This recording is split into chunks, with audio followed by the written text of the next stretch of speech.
Hi, my name is Jason Matthew. I've struggled with an addiction to online dating and sexual sin, and I've created an app, LeadMeNot, to help men and women find freedom from destructive digital habits, and this is my story. All right, Jason Matthew, man, we are so excited to have you on the show today. We're excited to hear your story, so let's just get right into it. So tell us a little bit about your story. And thank you, Logan, for having me. You're welcome. So yeah, my story starts probably just like any other teenage boy. I grew up in New York, 20 minutes outside Manhattan, and I grew up in the church. I grew up Indian culturally, born and raised here in the States. But my story of struggle and addiction really started with pornography, right? So a lot of guys that I knew growing up were struggling with the same thing, and I was exposed to it very early on, 12 or 13 years old. And I remember feeling a level of excitement in like, man, what is this thing? And a level of curiosity that was growing. Mm-hmm. And also a sense of normalization because like, oh, there's so many other guys that are kind of doing the same thing with me.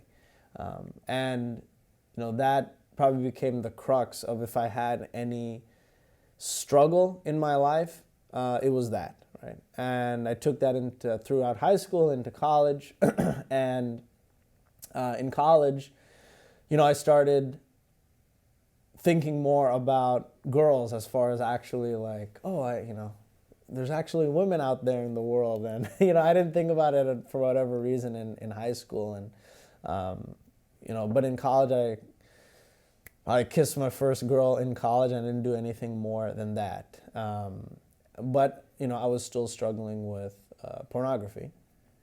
And then I graduated in 2013, and then I moved out to San Francisco. And man, that's where there was another shift where it's like, oh, like now I'm a working professional, I'm making money, no one knows me, I'm on my own. I want to start dating, right? Like I want to put myself out there. And then that what's really got me down kind of a spiral that defined what the last 6 years has looked like, right? And what my recovery journey has been anchored on or in.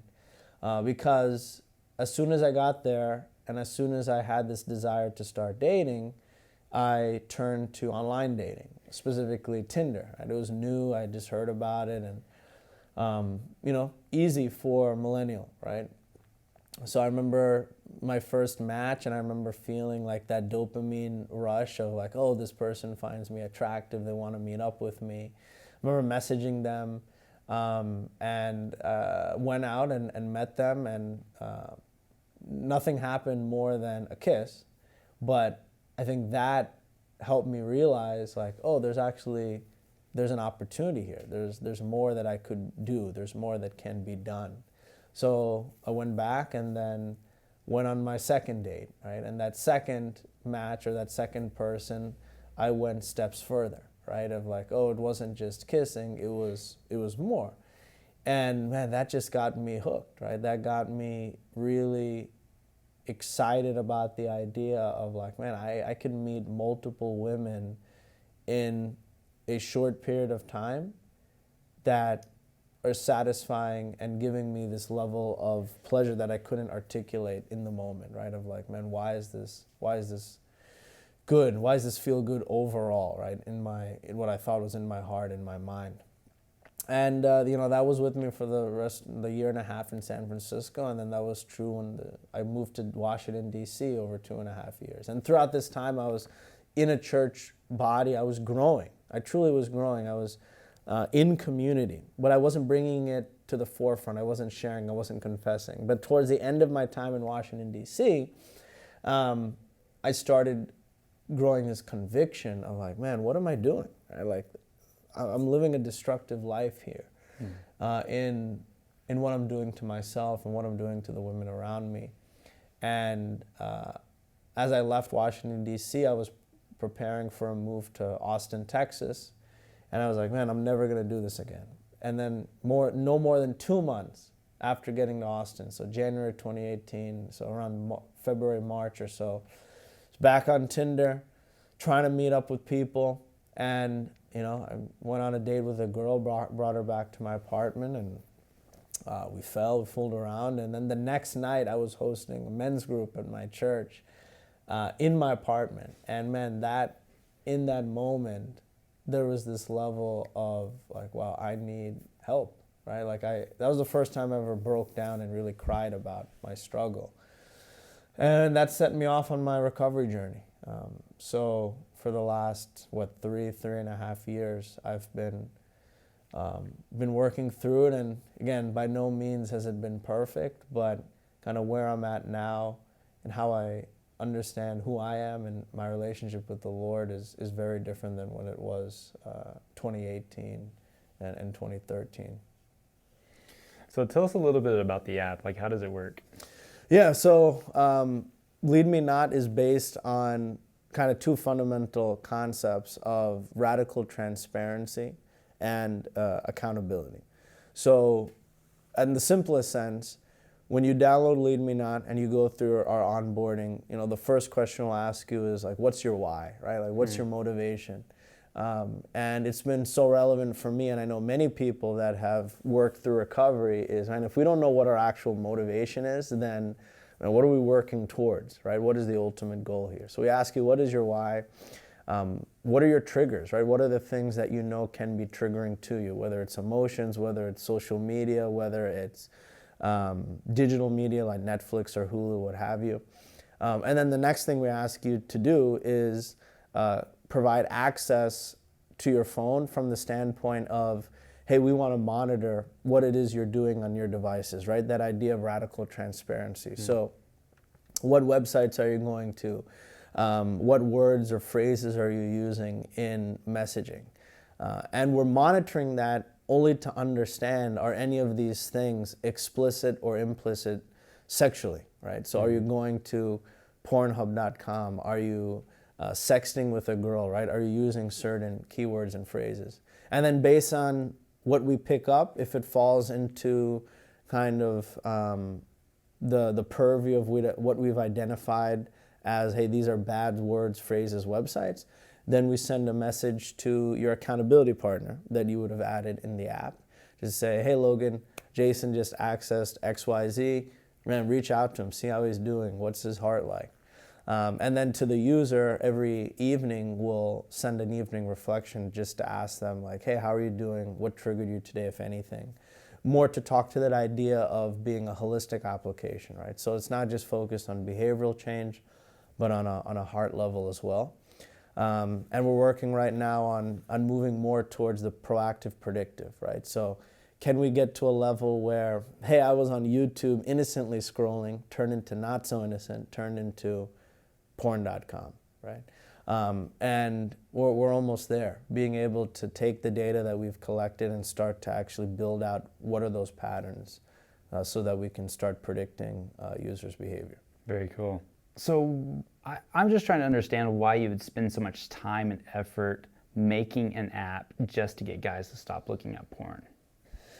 Yeah, so one, I think undeniably there's opportunity. No one will question that, considering what's out there today, whether it's accountability software or whether it's counseling or whether it's services or whether it's, there are even YouTubers, Logan, I'm sure you can appreciate this, that are like, they're focused on helping guys overcome porn addiction. So like there's opportunity out there. But I'm also of the mindset that just because someone or a bunch of people or institutions are working on solving a problem doesn't mean they're solving it in the best way possible, right? The core of innovation is anchored around the idea that there's always a better way to solve a problem, right? And there's probably a better definition for innovation. But that's where I'm coming from, of like, I saw the problem in myself, but I also saw this was true for other people, right? It's not just pornography. There's a lot of destructive digital habits out there, because someone could look at pornography as destructive, but not dating apps, right? And not meeting up with women, similar with like online shopping or whatever that looks like. So just the idea that there's a better way to solve the problem, and the best thing we could do is try, or the worst thing we could do is not try. That's right. How do you think porn affects you mentally? whether that's pornography or any kind of level of sexual brokenness, the way that I've experienced it is, this level and this sense of emptiness, right? Like you could attribute that to guilt or shame, right, which are not good, right, and we want to eradicate those. But I think any person I've spoken to is going to feel that, whether it's for a split second or it could fester for days, right?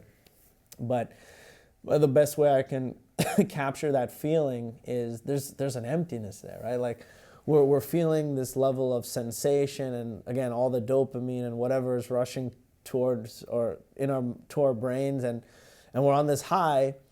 And everyone I've spoken to, I've not met one person, guy or girl, who has ever said after the fact, right, after whatever it is they've done, they haven't felt some level of like, what did I just do, right? And again, you can slap any label on whatever that emotion or feeling is, but I believe that like there is something that's a mental thing, right, of like you're feeling that you're less than, you feel like you're dirty, you feel like you're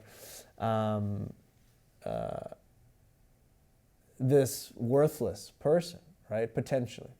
So there's a range of emotions that can impact you mentally and on a heart level, whether you're a Christian or not. Yeah. What is the lowest point of your recovery? Man, I think my lowest point in my recovery journey, I think it was that night when, I had the guys over from church and just kind of looking at the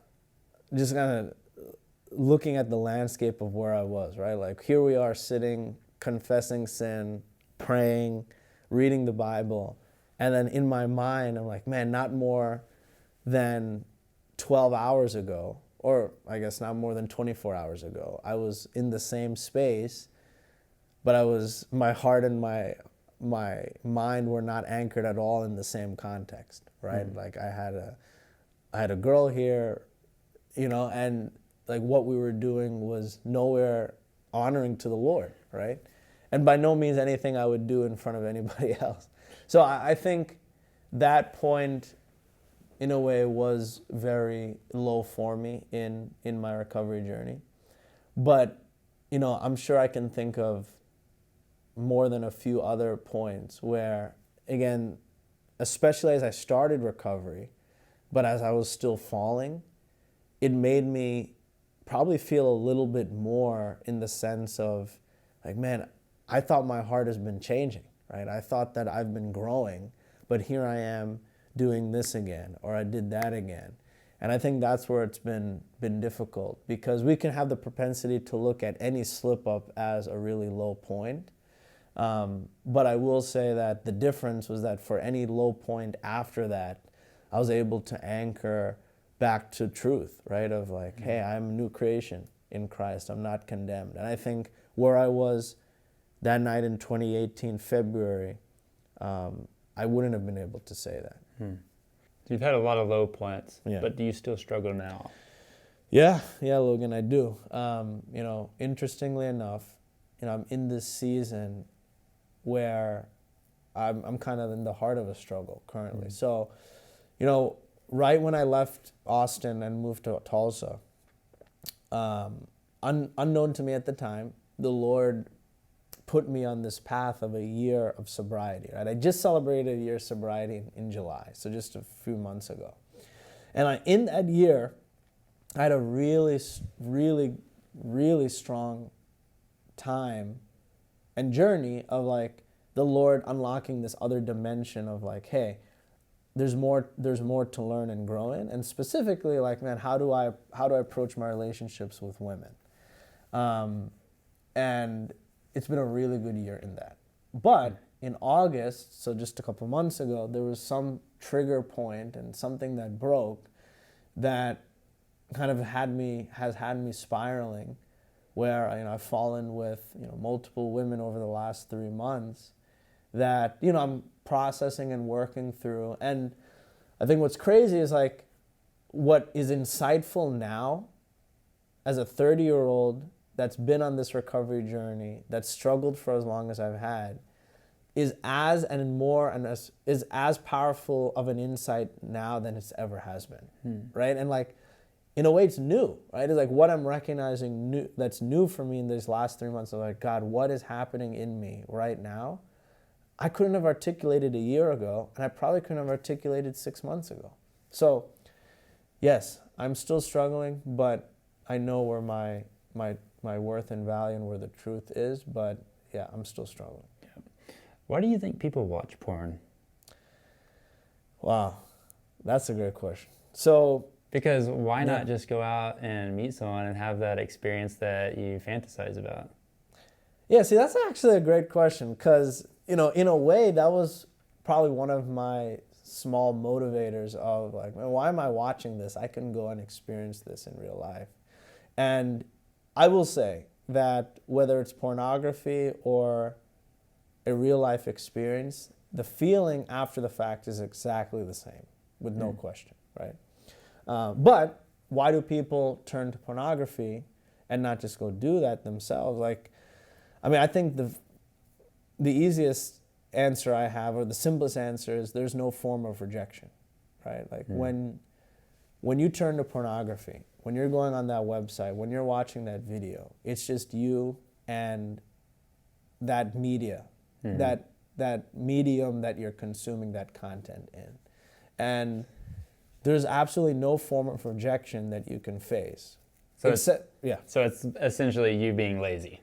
If we're being honest. Right. Like, it's laziness, but it's also fear, right? Yeah. It's fear of like, man, because here's what I've realized. It's like in my struggle of pursuing women, it's like, what am I really feeling? It's a sense of I am known, I am loved, and I am accepted by this person. Even if it's artificially, it's true, right? Because I'm feeling it for an hour or two or however long I'm with that person, right? And you are absolutely feeling the same thing when you're consuming pornography, right? You are feeling like, hey, this person that doesn't even know who I am is accepting me, is loving me, and I'm feeling some level of I am known and I'm not being rejected. And I've heard people articulate it different ways, but like the crux is that. So so there's no fear and rejection. It's easy, and there's also a level and a sense of isolation there. But that can be true as well if you're pursuing this in real life, right? It's like you're still isolated between you and that individual, and that can be true from pornography, but it's a deeper level of isolation. What advice would you give to someone that is struggling with porn or even just sexual addiction in general? Yeah, so a few things in any level of sexual brokenness, and that's one. And I'd just ask you, do you really want to change, right? And if the answer to that is no, then I don't know how anything else is going to make sense that I want to tell you. So first, I'd ask that question. Second, I'd say bring everything to light. Like, the worst thing we can do is continue to hide and sit in what it is that we're doing and let it fester and grow. And there's a lot of pain and trauma that can come from that, right? So bring it to light. And how do you bring it to light? You confess it openly and frequently, and you walk with other people in that. And accountability, I'm bullish on accountability. I don't believe it's the only tool out there. It's one of many tools, right? So accountability, I think, is a big piece of that and could be a big piece of it. And I personally believe should be a big piece of it, whether it's you're using software or whatever. And then the next part is the being radical, like how there are a lot of radical ways you can go about doing it, but it is tied to, and this is actually a third piece of advice I'd give, is have a plan. Like, man, don't go into this thinking and saying like, oh, okay, I'll be good. So like an example is like, for me, anytime I'd go traveling for work, which I haven't since COVID, there's always been an area of struggle, right? So like having a plan would be, hey, Jack, I need you to call me right when I get to my hotel room. Like, I need you to call me when I'm getting on the plane. I need to talk to you. I need to ask me, who am I with? Where am I going? Like, I'm not one for a nanny government or state, but like, in a way, it's like I need some level of nannying at the times when I know I'm most susceptible, right? Because I want to change, right? It all goes back to like, man, I want to change. If I was passive about my change, then I don't care, right? Like, and I think there's still things now that guys have told me of like what they've done. They've taken the door off of their room. They were living by themselves and moved into a house with 5 other guys. Like, there's things I'm not willing to do today that are still like, man, why am I not willing to do that? But those are the pieces of advice I would give. And I think more important than any of that is recognize first off that, man, you are a child of God. You are not. There's no condemnation for those in Christ Jesus. So, and any feelings that you have of brokenness, you're probably gonna feel it for as long as you're in it. And as an addition to that, like, don't ever think that you've arrived somewhere, right? Like, I think that's where I felt was true this last year of like, oh, I've arrived, I've reached this point, and man, we're never going to arrive, at least here on earth. So in the area of church, what do you think they can do to help these men and women that are, dealing with these addictions? And I'm going to pick on my church here in Tulsa, Believers Church. Like, I think this is probably the healthiest church body I've been a part of, where we're able to openly discuss and work through things like sexual addiction or any form of addiction. But the reason for that is because we're such a transparent church body. Like, leadership openly talks about sin. We have a Celebrate Recovery. We have various ministries where like everything is anchored around radical transparency, but bringing things to light, right? Like knowing the truth of like, hey, there is no condemnation, there is no guilt or shame that we can or should experience as children of God. And again, I'm not going to get into theologies and denominations and all that stuff, but that has to be the leading point for any church. If you really want to be a church that wants to empower your congregation and your people to live in freedom. Because like that wasn't true in the church I grew up in, the Indian church, and that wasn't true for more than a few churches I had been a part of over my adult life. Let me stop you there. Okay. So why do you feel, was it because it was a traditional church and that's just not something you do? Yeah. So how I answer that for the Indian church is probably a little bit different. It's very cultural. It's very cultural. And you can actually say like, hey, there's a cultural norm there in Asian, South Asian society that is maybe similar to like, I don't know, Southern Baptist culture, whatever, right? Like you can make that argument, but it's a very taboo thing to talk about in South Asian or Asian culture, your sexuality, right? Your struggles. Like, no, like you're good. Like no one should know you're broken, right? Like there's an aura that you want to exude, right? Of like, hey, we are good, we are perfect, we are not, there's nothing wrong with us.